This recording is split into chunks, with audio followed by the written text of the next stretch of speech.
All right, we're going to do a little bit more factoring in this video. This is the second of my factoring videos. So if you haven't seen the first one and you're just starting factoring, I strongly suggest you watch the first one so kind of get the idea because I'm going to move a little bit quicker in this one.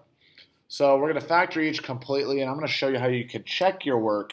That way you know you are always going to be correct. So as I talked about in the first video, what we are looking for, especially when we have x squared plus 10x plus 16. So this trick works only if the coefficient in front of the x squared is 1. So there's no number here really in front of the x squared. This trick works. And what we're looking for, and will be common throughout this entire video, is we're looking for two numbers that multiply to 16, but those same two numbers add to 10. So we're going to need two numbers that multiply to the back. Same two numbers need to add to the middle. So what I do is I start by writing 16 out to the side. Now, a lot of students think this step is meaningless. I'm telling you, you want to do this because kids that get stuck, they're typically a common theme is they never write out the list. So let's write out all the different pairs of numbers that can multiply to 16. So I could do 1 times 16 gets me 16, 2 times 8 gets me 16. Let's think. 3 times anything? No. And then 4 times 4. So again, I'm looking for two numbers in this list that are going to multiply to give me positive 16. The same two numbers need to add to 10. Now, depending on your level of skill on factoring, the more you do these, the quicker it is that they jump out at you at which ones you're going to do. What I'm going to use is I'm going to use 2 and 8 because 2 times 8 is 16. And 2 plus 8 is positive 10. So I think my answer is x plus 2, x plus 8. Now, by the way, if you switch the order there and put the plus 8 up here and the plus 2 back there, doesn't matter. So I think this is my answer. Before I box it, though, again, I do want to check my work. Now, what's going on here is factoring is kind of the opposite action of multiplication. So it's almost as if we're really doing division here. So if I do multiplication of these two, I'm hoping what happens is I get this. If I multiply my answer together, notice I flipped the order there, it's not going to matter. If I get this, then I know I'm doing it right. So I'm going to distribute, so x times x is x squared, x times 2 is 2x, 8 times x is 8x, and 8 times 2 is 16. Now if I combine like terms here, x squared plus 10x plus 16. So looking here, I got x squared plus 10x plus 16. Oh, I wanted x squared plus 10x plus 16. So I know because this matches my original problem, this works. So my answer is going to be x plus 2, x plus 8. So let's do 3 more examples here where things change just slightly. So same thing, looking for two numbers that multiply to 36, add to negative 15. So let's start by making a list of numbers that multiply to 36. So let's start with 1. 1 times 36 does give me 36. 2 times 18 gives me 36. 3 times 12 gets me 36. 4 times 9 gives me 36. 6 times 6 gets me 36. And that's all my list is. So I'm looking for two numbers that are going to multiply to be 36. But they need to add together to give me a negative 15. So to get two numbers that multiply to a positive and add to a negative, I'm going to need both numbers to be negative. So to multiply to get a positive, you need a positive times a positive. But two positive numbers aren't going to give me a negative number. But if I do a negative times a negative, I get a positive number. And a negative can also give me a negative number here. So I'm looking to see what two numbers might give me negative 15. 3 and 12 will give me positive 15. So let's think here. If I use 3 and 12, well, what I can do is, well, negative 3 and negative 12, before I get to check, negative 3 times negative 12 will give me positive 36. Negative 3 and negative 12 will give me negative 15. Before I box it, let's actually multiply this out and let's see what happens.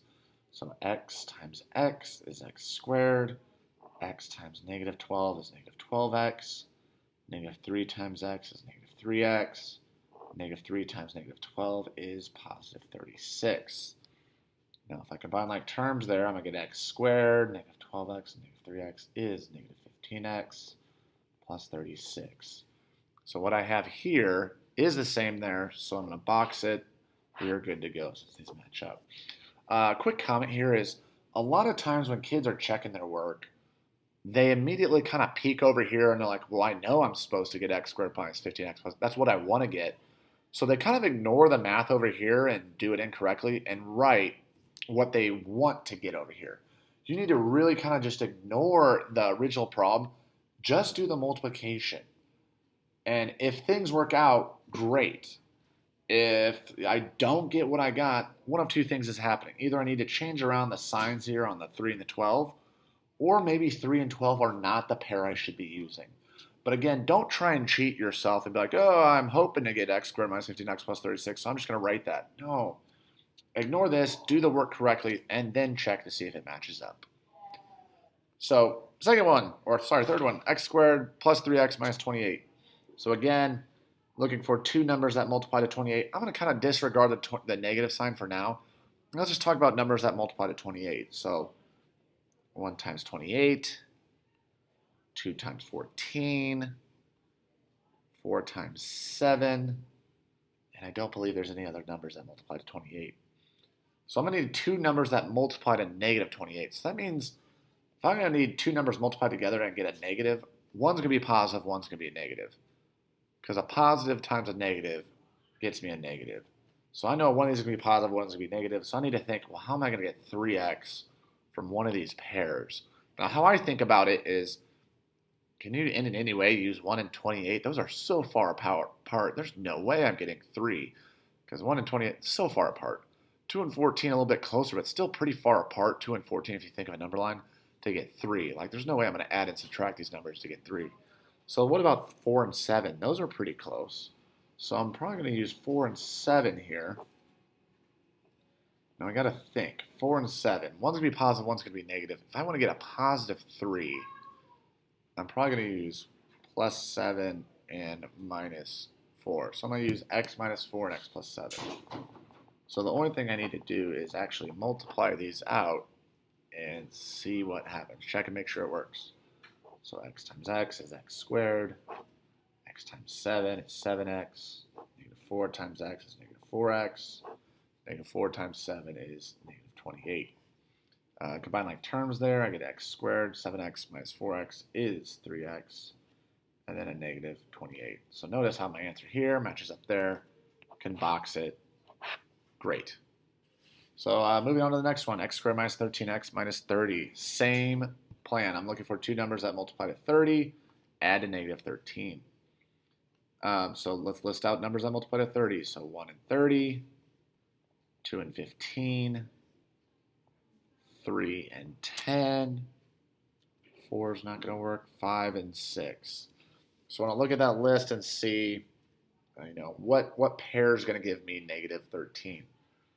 Now, these are ones that you want to be very, very careful on, especially on checking your work, because two numbers that multiply to negative 30 and add to 13. A lot of people are immediately going to jump at this 3 and 10. And they're going to be like, oh, if I have negative 3 and negative 10, that does make negative 13. And they think, I got it. And they move on. They force a check that they're going to try and make it work. It doesn't work. Negative 3 and negative 10, yes, they do add together to give you negative 13. But negative 3 times negative 10 is positive 30. What we're going to use here is actually 2 and 15 is what I like. So 2 and 15. One's going to have to be positive, one's going to have to be negative since I end up with a negative back here. So to get negative 13, I'm actually going to do x minus 15 and x plus 2. So I just got to get the signs correctly with the 15 and the 2. Let's check it here. If you distribute, x times x is x squared. X times negative 15 is negative 15x. 2 times x is 2x. 2 times negative 15 is negative 30. When you combine like terms there, you get x squared minus 13x minus 30. And that is what we wanted, so we know my answer is correct here. Common mistake, especially on ones like this, where it looks like maybe another pair will work. Students will sit here and try and make 3 and 10 work because they see the 13, they think, oh, 3 and 10. They're going to keep trying, and when they check, it just doesn't work. Like they usually give up and just leave it anyways. Usually if a pair doesn't work, that means it's a different pair that works. So sometimes you might have to try another pair that might not be as obvious that works. But as long as you're willing to be patient with these, and actually go through and check your work, you will get these right every single time. And that was more factoring.